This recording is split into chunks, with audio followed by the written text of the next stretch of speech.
WhatsApp guys, this is Masum Shahriar, welcome back to my new blog. So আমি চলে আসছি, আমি গতকাল রাতে কুষ্টিয়াতে চলে আসছি ভোর 2টার দিকে, মানে 2টা আসলে রাত 2টার দিকে। সো আমরা যেহেতু বাসায় আসছি, আজকে অবশ্য 31st নাইট, সো আমাদের প্ল্যান আছে আজকে আমরা বারবিকিউ করব। সো আমরা সবাই চলে আসছি, আশেপাশে আমাদের সবাই আছে। সো আজকে প্ল্যানটা হলো আজকে আমি বারবিকিউ করব for my family. I cook barbecue for my family, তারা খেয়ে রিভিউ দিবে। সো চলেন video. Okay, so today I cook barbecue for my family. So আজকে আমার প্ল্যান আছে, আজকে আমরা ফিশ বারবিকিউ করবো। কজের আগের বার আমরা ফিশ করতে এটা করতে পারিনি, আপনারা দেখছেন, অ্যান্ড সেটা আমাদের চিকেনটা অনেক বেটার হয়েছিল। তো আজকে ফিশ বারবিকিউ করবো অ্যান্ড সি ফুড বারবিকিউ করবো। চলেন এখন বাজারে দিকে যাই, আমরা সি ফুড কী পাই সেটা কি নিয়ে আসি। So let's go. Okay, so এখন আমি চলে আসছি স্বপ্নের সামনে। এখান থেকে আগে বেসিক্যালি দেখবো, আগে আমি বাজারে যাই নাই কুষ্টিয়ার। এখানে বাজারের মধ্যে আই থিঙ্ক আমি যে মাছটা খুঁজতে, যে সামুদ্রিক কোরাল মাছ, এটা পাবো না। আই থিঙ্ক স্বপ্নেতে পাবো। সো লেটস সি পাই কিনা।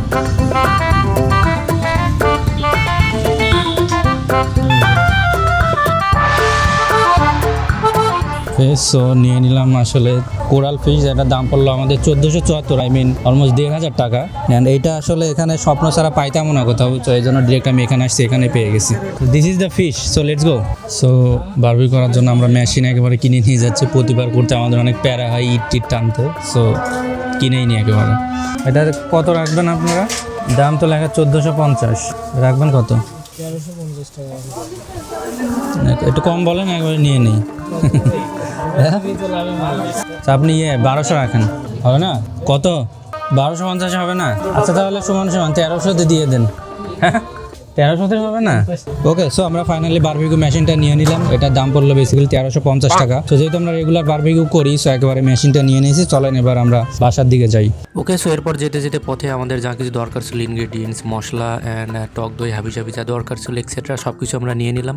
ওকে, সো আমরা ফাইনালি মাছ নিয়ে চলে আসছি বাসায়। এখন আমরা আছি আমাদের বাগানে, বাড়ির পেছন সাইডের দিকে। So this is the fish. এটা হলো কোরাল মাছ, পুরো 1 কেজি 700 গ্রাম। এটা দিয়ে আমরা পুরো মাছ দিয়ে আজকে বারবিকিউটা করবো। সো চলেন লেটস গো, আমরা প্রসেসটা শুরু করি। তুমি কি বারবিকিউ খাবা?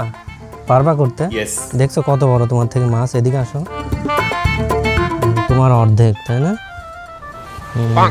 ওকে, সো চলেন আমরা প্রসেস শুরু করি। আচ্ছা, সো মাছ আমাদের পরিষ্কার করা শেষ। আমরা মাঝখান থেকে ফেলে নিয়েছি, আর মাথার দিকেও আমরা পরিষ্কার করছি। এখন পুরাই আমি গ্রামের মধ্যে আছি, আশেপাশে হাঁসের ডাক শুনতে পাচ্ছেন। সো ঢাকার বাইরে আসলে এটা একটা পিস, আসলে পাখির ডাক শোনা যায়, হাঁস মুরগির ডাক শোনা যায়। আচ্ছা, সো আমরা এটা আগে মাঝখান থেকে একটু ফেলে নিব, যেন মশলাগুলো ঢুকে ঠিক মতো।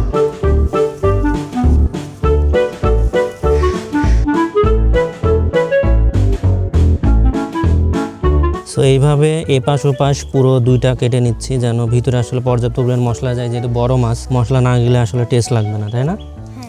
সো এটা দেখেন পুরো স্লাইসটা আমি কিভাবে কাটছি, এইভাবে করে একদম যেন প্রত্যেকটা জায়গায় আসলে মশলাটা যায়।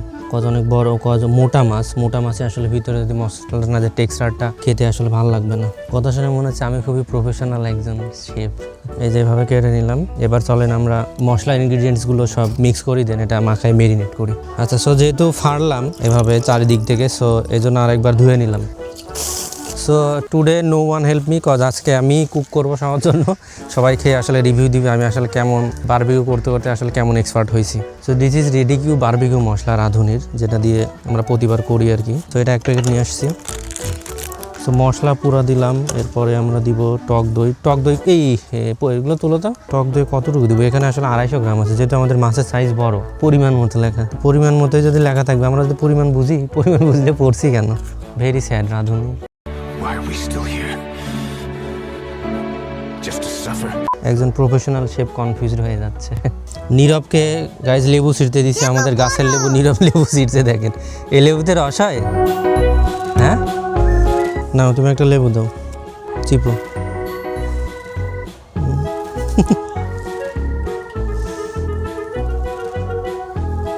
বেরোচ্ছে না? এই তো বের হয়েছে 2-1 ফুট। জোরে, হ্যাঁ জোরে, এই তো বেরোচ্ছে। পারছ? যেটা খাচ্ছ কেমন খেতে? টক না?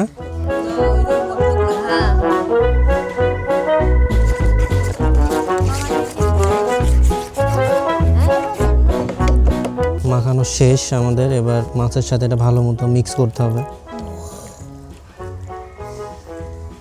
এবার এভাবে আমরা মাখাইলাম। মাখানোর পরে এটা এখন আমরা মেরিনেট করে রেখে দিব কয়েক ঘন্টা। মাছ মাখানো শেষ, বুঝছো? এবার এইভাবে আমরা অনেকক্ষণ রেখে দিব, 2 ঘন্টা। না 2 ঘন্টা রাখলে কি হবে বলো তো, মশলাগুলো মাছের মধ্যে ঢুকে যাবে। সো এবার কয়লাগুলা ঢেলে দিচ্ছি। কয়লা আমরা গরম করছি চুলাই, কিন্তু এটা জ্বালাবো কীভাবে এটাই ভাবতেছি।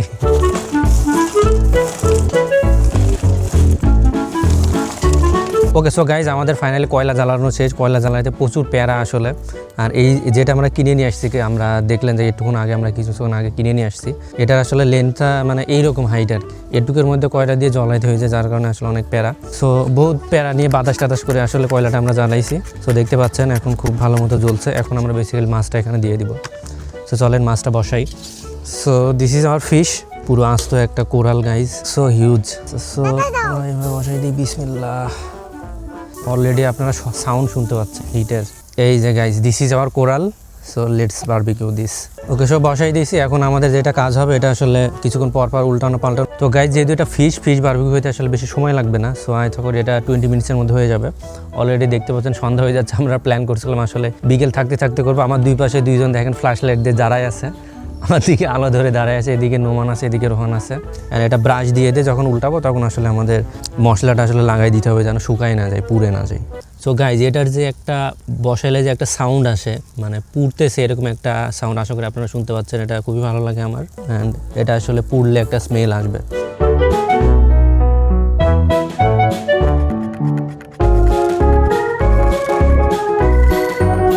আচ্ছা, সো আমরা প্রথমবারের মতো এটা উল্টাই দিই, কজ অনেকক্ষণ হয়ে গেছে, 5 মিনিট মতো।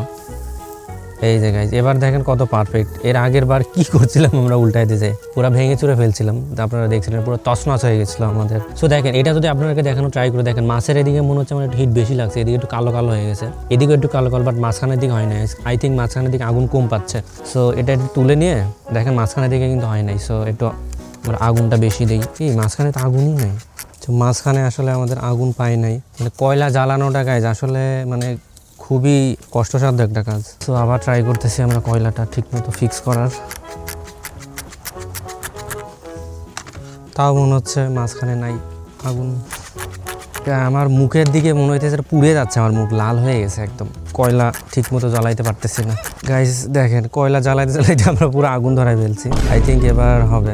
ওকে, সো গাইজ ফাইনালি মনে হচ্ছে মাঝখানে দিকে আগুনটা এবার জ্বলছে। সো আমরা এই সুযোগে আবার ধাপ করে দিয়ে দিই জিনিসটা, দ্রুত আর লেট না, কজ মাছ তুলা হয়েছে একবার অলরেডি। ও আমার মুখ পুড়ে যাচ্ছে মনে হচ্ছে গরমে।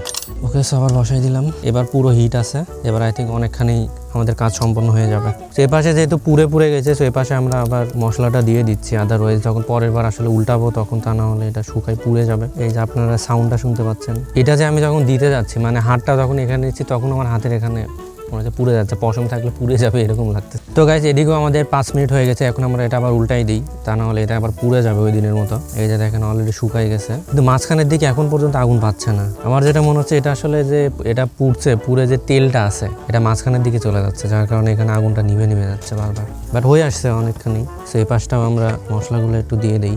বাই দ্য ওয়ে আমরা বারবিকিউ সব কিছু কেনার সময় আমাদের আসলে ব্রাশ কেনার কথা মনে ছিল না, এই জন্য আমরা তামিজ দিয়ে ব্রাশের কাজ চালাচ্ছি। সো গাইজ আমাদের বারবিকিউ অলরেডি কমপ্লিট হয়ে গেছে। আপনারা যদি দেখেন যে মানে অলরেডি পুড়ে গেছে দুই পাশে, উল্টাই পাল্টাই বেশ অনেকক্ষণ ধরে পুড়াইলাম, অলরেডি বারবিকিউ হয়ে গেছে। তো এখন এটা আমরা নামাই ফেলবো অ্যান্ড এখন সবাইকে খাওয়াবো, বাসার সবাইকে আউট অফ 10 এটা রেটিং দিতে বলবো আসলে কেমন হয়েছে আমার আজকের বারবিকিউ। যদিও আজকে আমি একা করছি, I cook barbecue for my family. So let's see. Okay, so দেখতে পাচ্ছেন অলরেডি অনেক সুন্দর মতো হয়ে গেছে, পুড়ে গেছে। Oh look at this coral fish. So ভিতরের এটা যদি দেখাই আপনাদের, দেখেন হয়ে গেছে। সো একটু টেক্সট করে দেখি আসলে ঠিক আছে কিনা। So let's check it.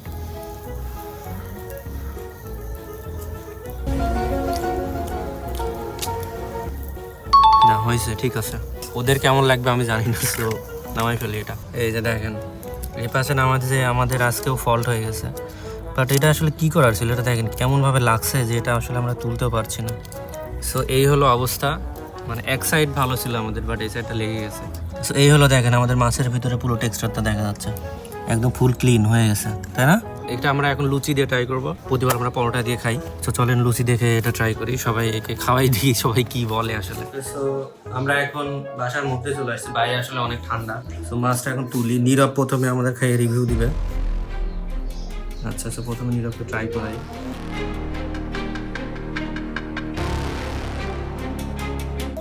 8 out of 10. আচ্ছা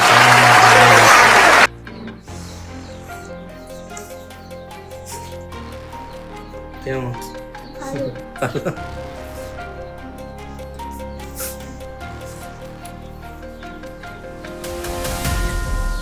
দশের ভিতর 9। ও তার মানে তো অনেক ভালো হয়েছে।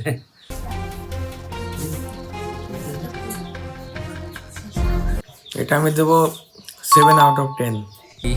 তা ভালো এভারেজ, আসলে সবাই ভালোই বলছে। আচ্ছা আমি একটু খাই দিই কেমন। আমার মাছটা না, আমি শুধু ফিশ খাবো, লেটস ট্রাই।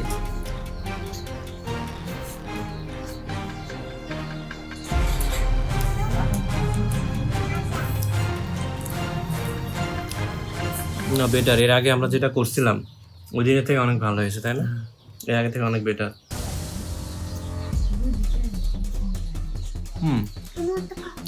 লুচির টেস্টটা বেশ, লুচির টেস্টটা বেটার। ওকে, সো ওভারঅল আসলে আজকে যে বারবিকিউ করছিলাম এটা সবাই ভালোই লাগছে। সো নেক্সট টাইম আমরা অন্য বারবিকিউ ট্রাই করব। That's all for today. আজকের ভিডিও ছিল এই পর্যন্তই। সো দেখা হচ্ছে পরবর্তী নতুন কোনো ভিডিওতে। This is Masum Shahriar. See you in the next video. Thanks for watching.